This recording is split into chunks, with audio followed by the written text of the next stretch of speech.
Hi Sagittarius, it's Nick. I hope you guys are doing good. It's for all my Sagittarians, Sun, Moon, Rising, Venus, men and women.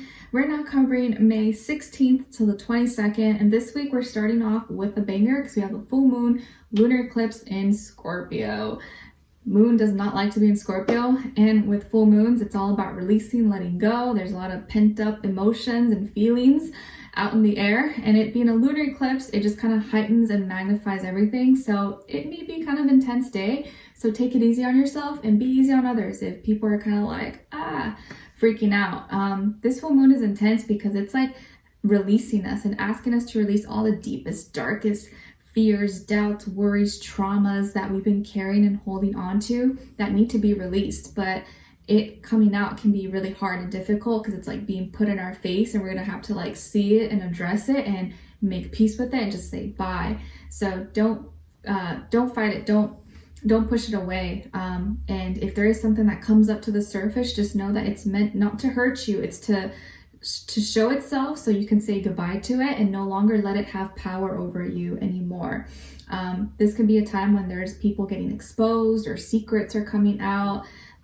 It can be kind of weird, really weird, intense, deep energy. So just take it easy on that day. I wouldn't be surprised if some people are feeling kind of like nauseous, and it feels like you're like, things are coming out of you, you're like, oh my gosh. But then once it's released, you feel a lot better. Okay. The 21st, though, we are entering Gemini season, so this is going to bring more lighthearted energy. We're shifting from fixed Earth Taurus into mutable air Gemini. Then the next day on the 22nd, Mercury is going to be entering Taurus, and it's still in retrograde in Gemini right now, but it will be shifting temporarily to Taurus and then going back into Gemini the second week of June. So it being in Taurus, what we're thinking and communicating about is more fixated and thinking more in a stable, logical, practical way, but about the past, about past things that maybe we're dealing in regards to our finances, stability, security, foundations, desires. We're kind of like rethinking things. So because it's in retrograde, we're still kind of like things are kind of slow and we're just like thinking back to the past. But it'll be moving back into Gemini. It's like second week of June, and then things will start to move a lot quicker from that point once it's out of retrograde. So just take it easy on yourself. Be patient with yourself. This is maybe not the easiest week. All right, so we're going to be covering a little bit of health, work, and love. I'll have a link to the extended reading below in the description box if you're interested afterwards, okay? All right, my beautiful Sagittarians. When it comes to your health, it feels like you are renewing yourself, or like you're starting something new. Maybe you're feeling very carefree, or you're going off on a new journey, or you're starting something new, or you're trying something new, or trying a new diet, or trying new food, or like it's like you want to get out, you need air to breathe. Maybe you've been feeling really like claustrophobic or just smothered, and you're like, I need to get out, I need to do something. I'm just like, I feel a little too claustrophobic. So maybe this week you're going out on a little adventure, or going out somewhere in the weekend, or you're kind of going riding solo, doing something, but it's going to do you well. Maybe you have a pet and you're going to be going on an adventure with your pet, or taking your dog to the park, or to hike, or doing something. But I feel like you're going off on an adventure, and it's going to be really good it's more for like your mental health more than anything. It's not really for your physical health, although it could be good for your physical health to get out and do stuff, of course. But I think this more like mentally, you just want to like be free and do something new and like not think about things, because it forces you to think about your environment when you're in a new environment, as opposed to think about all the problems or like anxieties or worries that you have, right? So it could probably do you really well. So you could be trying something new this week that is going to benefit you, or maybe cheer you up or put you in a good mood. And some of you, and I feel like it could be outdoorsy, or something that's like outside, and maybe under the sun as well.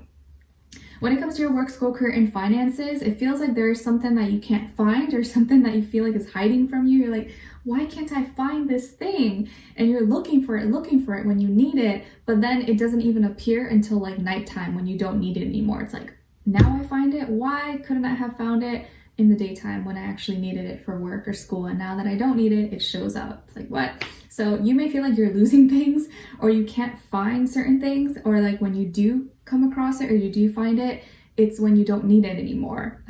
So it may be, you may feel like you're misplacing things, or maybe even like not remembering where you left something. It's like, what the heck? Where did I put that? Where did I put that file or that document? I thought I had it there. What happened? So be careful. It just may feel like you're kind of misplacing a lot of things or forgetting where you put it. And there could also be something that you're looking for, and you feel like it just disappeared. So keep track of your files, keep track of everything as close as possible.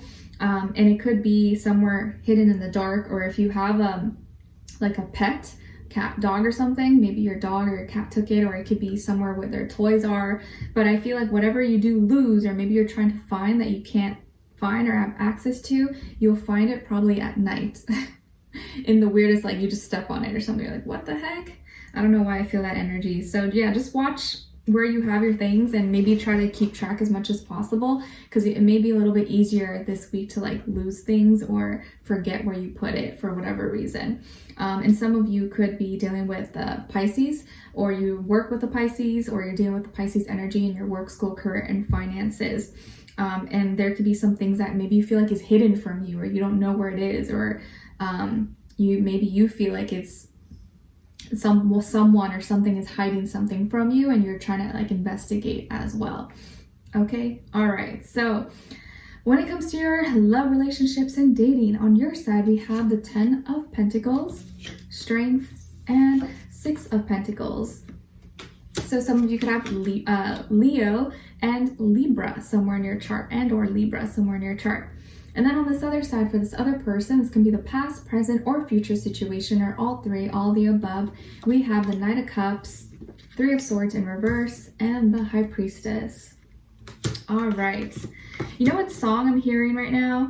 I think it's by Lee Bryce. It's like he says something, I love your soul, baby, something like that. It's like, I love your soul.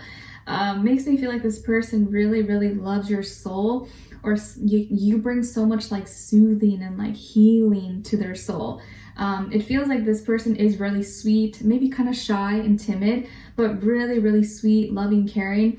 And they were kind of heartbroken before, or maybe were out of a breakup, or something happened in their past that left them feeling really sad and down. And now connecting with you or being with you has like healed them, has really like soothed them. Maybe just your energy, or just like how fun and awesome you are and how strong you are has like inspired them and like filled up so much of like their pain that they thought would never go away. So this could be someone that you are in a relationship with, or maybe you guys are good friends and you've known each other for a long time, or you haven't even met this person yet. But I feel like this is someone that you're going to be serious with, or that you guys are going to eventually, if you're not already, get into a relationship, or be serious if you're not already, or married or something. So I feel like they could be younger than you, if not by age, maybe by experience level. Or maybe they look younger or act younger. They're very sweet, very loving, very caring, fragile, a little bit fragile. Their heart was broken, but they're healing. Or maybe they had surgery, or were dealing with some kind of illness or wound, and now they're getting better, recovering. And it could have been a heart condition, or something with their breathing, or lungs, or something, or asthma, or something like that. Or just flat out like heartbreak. They could be a water sign, Cancer, Pisces, Scorpio. I do feel strong Pisces energy. And or air sign, Aquarius, Libra, Gemini. Their first, middle, or last name can start with a B as in boy, or J as in jam. This person could be really, really intuitive, maybe even really psychic, can tune into you, like reads you really well, understands your energy, is a good listener. They really, really are a good listener, a good observer. They're like studying you, want to know everything about you. And they could be more quiet, like maybe they're more shy, more timid, introverted. But you don't mind that at all. I feel like you're the more like energetic, fired up one. You're definitely like the stronger person here, if not physically, like you kind of have like a lot of strong energy, and they're more like low key, but you balance each other out in a beautiful way. And what you offer to this person is like everything that they need. Like whatever they lack, you have, and whatever you lack, they have. So it's like such a beautiful balance of like yin and yang with each other. You could be someone who's very successful, very well off, or you had a good upbringing, you have a bright future ahead of you, and you have a lot going for you. And this person's very proud of you, they think really highly of you. And not only that, I feel like you are someone that is still humble. Like you don't think you're better than anyone. You treat everyone with respect, and you're such a strong person. Maybe people really admire that about you, and this person admires that you carry yourself in such a way that like you're confident, but you're also very respectful of everybody. You don't make anyone feel less than. You make everyone feel like they matter. And this person, I think, has really grown to, I guess, like feel inspired by you. It's like you're almost like, I think they're almost like kind of like your weakness, but not your weakness. It's like you see their weak spots. You see that they maybe are still struggling a little bit, and you're there for them. You encourage them. You don't hold it against them. You're not like, oh, why are you being like this? Like you really take the time to like help them and be there for them, and that means a lot to them. It means so much to them. In their eyes, you're kind of like their angel. You're like their savior. They feel like they don't even know how, like they feel so lucky that you are there with them, or that you love them and that you care about them, and it means a lot to them. And you're so loving, so giving, so generous that they just like are like, what? Like, how did I get so lucky? How do I deserve this? And I think you're so good at balancing out your life right now, like giving to others, giving back, helping others. This person admires that about you, and I think it just makes them like you even more and more. And seeing you and all like your character and how you embody, like how you carry yourself. This person really wants to, I think, almost like be like you or live up to your expectations. And you guys have a really great thing going here. And I think sometimes you don't see how amazing you are, but this person like really thinks the world of you and is so grateful that you are, I guess, being so patient with them, loving them, knowing that they are not whole, that they still have wounds, they still have pain from their past, but they are trying. And you just being there for them and understanding them, hearing them, being a support system, a rock, is like helping them so much. Okay, and I feel like this person is just kind of like studying your ways, admiring how you do things, and wants to be like you. Maybe you're involved in like philanthropic work, or you give back to people, and they love that about you, that maybe you can be very successful, very well off, or you're doing good, but you love to help people, and that you're not selfish. You're not just me, like you really give back and you care about people, you care about humanity. I think that is something that this person really admires in you. So wow, this was like such a great read for you. I really love that you are attracting like people who can see you for who you are, not for the things that you have. And that's what it feels like here, that this person feels emotionally connected to you and loves how you carry yourself, and it inspires them to like keep going and to want to maybe do the same or do it in their own way, you know, that is natural for them. So I love this. I feel like you guys are going to be connecting even more. You're helping this person, and they are really appreciating it as well, and seeing how just like amazing person that you are. So I do see this progressing, and if you're already in a relationship, it feels like your relationship is getting really strong. You're helping this person, and they are going to return all this that you have poured into them whenever they're able to. Okay, so let's continue on and extend it and get more information, see where their energy is at, what are they thinking, what are they feeling when it comes to you, what they don't want you to know that maybe you should know, and what their next action move will be towards you, and then also your advice. Okay, all right, so let's continue on and extended. Link will be below. Hopefully I'll see you guys there. If not, I'll see you for our next reading. Take care. Bye.